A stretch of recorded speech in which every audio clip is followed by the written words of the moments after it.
আজকে গ্রামের পদ্ধতিতে বানাবো আমড়ার আচার। তো এইভাবে আমড়ার আচার দিলে সারা বছর নর্মাল ফ্রিজে রেখে কিন্তু খাওয়া যায়। আসসালামু আলাইকুম।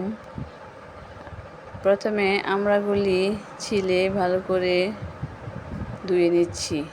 তারপরে এরকম গুটি গুটি করে সবগুলো আমরা কেটে নেব। তারপরে একটু পানি দিয়ে লবণ দিয়ে ভালো করে সিদ্ধ করে নেব। এদিকে কিছু আদা রসুন আর সরিষা বেটে নিয়েছি।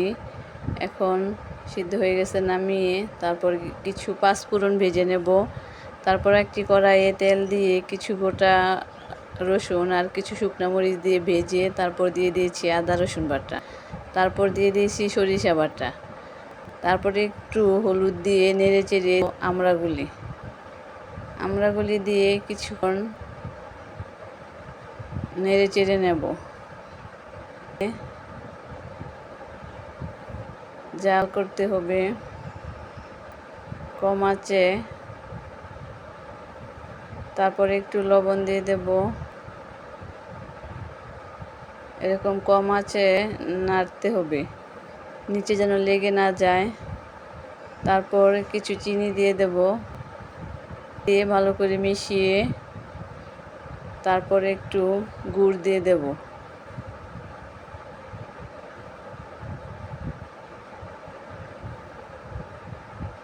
গুড় দিয়ে ভালো করে মিশিয়ে কম আঁচে আস্তে আস্তে নেড়ে যেতে হবে।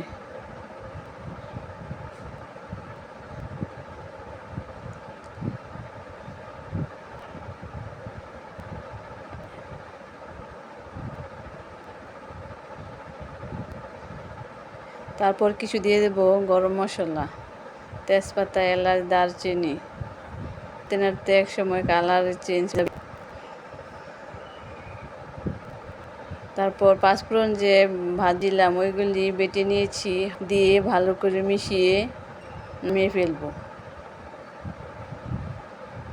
আমড়ার আটি দিলে অনেক মজা লাগে, আপনারা চাইলে নাও দিতে পারেন। হয়েছে আমড়ার আচার। এভাবে এরকম নামিয়ে ফেলবো।